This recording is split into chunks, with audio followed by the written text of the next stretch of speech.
السلام علیکم ورحمۃ اللہ وبرکاتہ۔ احباب گرامی، میں ہوں ساجد اقبال، آپ دیکھ رہے ہیں اصلاح معاشرہ چینل۔ آج ہماری گفتگو کا موضوع ہے ایک مسلمان کے دوسرے مسلمان پر حقوق۔ الحمدللہ رب العالمین والصلاة والسلام علی سید الانبیاء والمرسلین، اما بعد فاعوذ باللہ من الشیطان الرجیم، بسم اللہ الرحمن الرحیم، انما المؤمنون اخوہ۔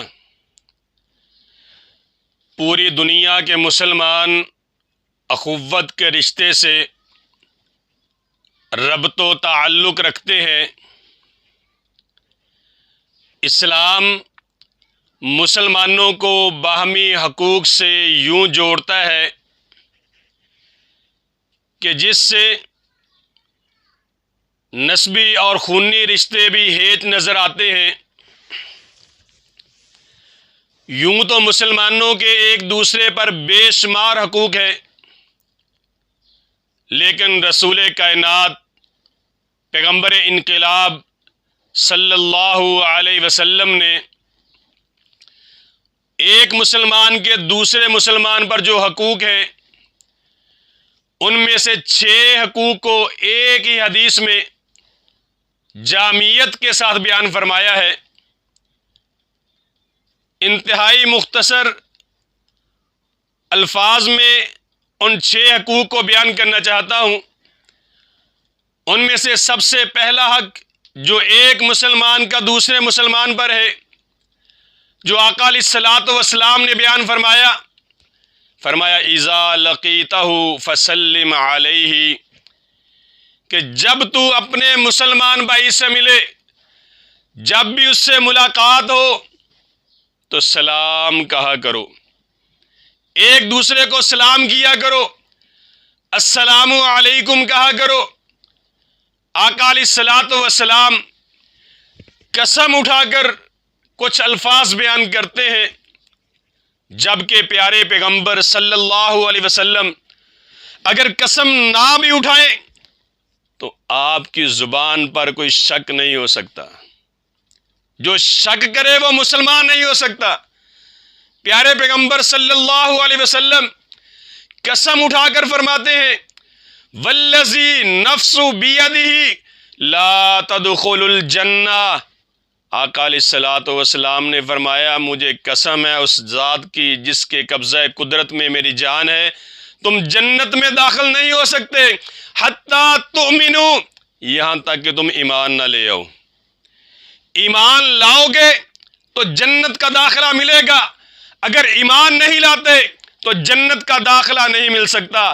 پھر فرمایا وَلَا تُؤْمِنُوا حَتَّى تَحَابُوا، اور تم ایمان والے نہیں ہو سکتے جب تک آپس میں محبت نہ کرو، جب تک آپس میں اخوت اور محبت کو، بھائی چارے کو قائم نہ کرو تم مومن نہیں ہو سکتے۔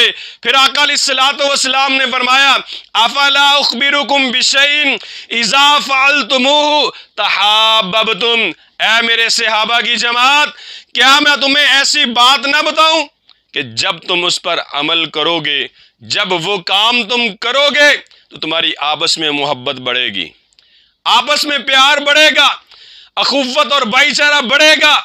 آقا علیہ الصلوۃ والسلام نے فرمایا ہے میرے صحابہ کی جماعت افشوا السلام بینکم، سلام کو عام کرو، آپس میں ایک دوسرے کو سلام کیا کرو۔ جب آپس میں ایک دوسرے سے سلام لیا کرو گے، سلام کیا کرو گے، تمہاری محبت بڑھے گی۔ جب تمہاری آپس میں محبت بڑھے گی تمہارا ایمان مضبوط ہوگا، جب تم مومن بن جاؤ گے تو جنت میں داخل ہو جاؤ گے۔ سلام پہلا حق جو ہے ایک مسلمان کا دوسرے مسلمان پر سلام ہے اور سلام کا جواب ہے۔ پیارے آقا علیہ الصلوۃ والسلام نے فرمایا ایک صحابی آئے، اس نے آ کر کہا السلام علیکم، پیارے محبوب پیغمبر صلی اللہ علیہ وسلم نے جواب دیا، فرمایا اس کے لیے 10 نیکیاں ہیں۔ دوسرا اس نے کہا السلام علیکم ورحمۃ اللہ، آقا علیہ الصلوۃ والسلام نے جواب دیا کہ اس کے لیے 20 نیکیاں ہیں۔ تیسرا صحابی آیا، اس نے کہا السلام علیکم ورحمۃ اللہ وبرکاتہ، آقا علیہ الصلوۃ والسلام نے جواب دیا اور فرمایا اس کے لیے 30 نیکیاں ہیں۔ سلام کہنے سے نیکیاں بھی ملتی ہیں، سلام سلامتی کی دعا بھی ہے، اس لیے مسلمان کا پہلا حق ہی یہ ہے کہ ہر مسلمان دوسرے مسلمان کو سلامتی کی دعا دے۔ دوسرا حق جو آقا علیہ الصلوۃ والسلام نے بیان فرمایا اذا دعاک فاجبہ، جب کوئی مسلمان بھائی کسی مسلمان بھائی کی دعوت کرے تو اس کو اس کی دعوت قبول کرنی چاہیے، دعوت کو قبول کرنا چاہیے۔ جب ایک مسلمان بھائی پیار سے، محبت سے اور اسلامی رشتے کے تحت دوسرے مسلمان بھائی کو اپنے کھانے پر، اپنی دعوت پر بلاتا ہے تو دوسرے مسلمان کو اس کی دعوت قبول کرنی چاہیے۔ اور دعوت کے لیے اسلام نے ہمیں ایک ضابطہ دیا ہے۔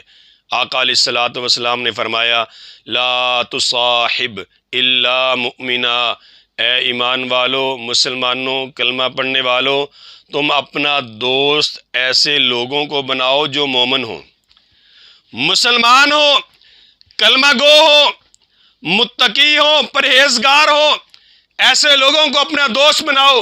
اور پھر فرمایا وَلَا يَأْكُلْ طَعَامَكَ إِلَّا تَقِيٌّ، اے میرے صحابہ کی جماعت، تمہارا کھانا وہ لوگ کھائیں جو متقی اور پرہیزگار ہوں۔ متقی اور پرہیزگاروں کو کھلانا بہت بڑی نیکی ہے۔ آقا علیہ الصلوۃ والسلام نے فرمایا دعوت کے لیے جو ہمیں ضابطہ دیا گیا ہے کہ ایسے لوگوں کی دعوت کرو جو نیک لوگ ہوں۔ جب وہ کھانا کھائیں گے، اللہ سے دعائیں کریں گے، اللہ رب العزت کی رحمتوں کا نزول ہوگا۔ تیسرا حق جو آقا علیہ الصلوۃ والسلام نے فرمایا وَإِذَا اسْتَنصَحَكَ فَانصَحْ لَهُ، کہ جب تم سے کوئی مشورہ مانگے، اپنے کسی بھی معاملے میں تم سے کوئی مشورہ مانگے تو اس کو نیک مشورہ دو، اچھا مشورہ دو۔ فَانصَحْ لَهُ، اس کے لیے نیک مشورہ، اچھا مشورہ، بہترین مشورہ ہو۔ اس لیے یہ مسلمان کا حق ہے کہ جب کوئی مسلمان کسی دوسرے مسلمان سے مشورہ طلب کرے تو اس کو چاہیے کہ وہ اس کو نیک مشورہ دے، اچھا مشورہ دے، کیونکہ دین کے بارے میں، نصیحت کے بارے میں آقا علیہ الصلوۃ والسلام نے فرمایا الدین النصیحہ، دین ہے ہی نصیحت کا نام، دین میں ہے ہی نصیحت، نصیحت کرنا دین کا، اسلام کا اہم پہلو ہے کہ جب بھی تم سے کوئی مسلمان اپنے کسی معاملے میں، اپنے کسی کام میں مشورہ مانگے تو اس کو اچھا مشورہ دیا جائے۔ چوتھا حق آقا علیہ الصلوۃ والسلام نے فرمایا وَإِذَا عَطَسَ فَحَمِدَ اللَّهَ فَسَمَّتُ، کہ جب تم میں سے کسی کو چھینک آئے اور وہ الحمدللہ کہے تو جنہوں نے سنا ہے ان کو جواب دینا چاہیے۔ چھینکنے والے نے جب چھینک کے بعد حمید اللہ کی حمد و تعریف بیان کی ہے، الحمدللہ کہا ہے، فَسَمَّتُهُ، تو سننے والوں کو جواب دینا چاہیے یرحمک اللہ، کہ تم پر اللہ کی رحمت ہو۔ اور جب جواب دینے والوں نے جواب دیا ہے تو جس کو چھینک آئی ہے اسے کہنا چاہیے یہدیکم اللہ ویصلح بالکم۔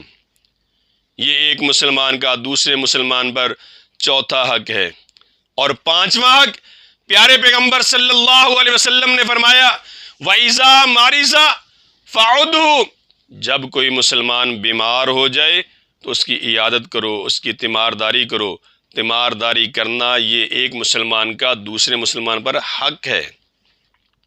جب کوئی بیمار ہو جائے اس کی تیمارداری کرنی چاہیے۔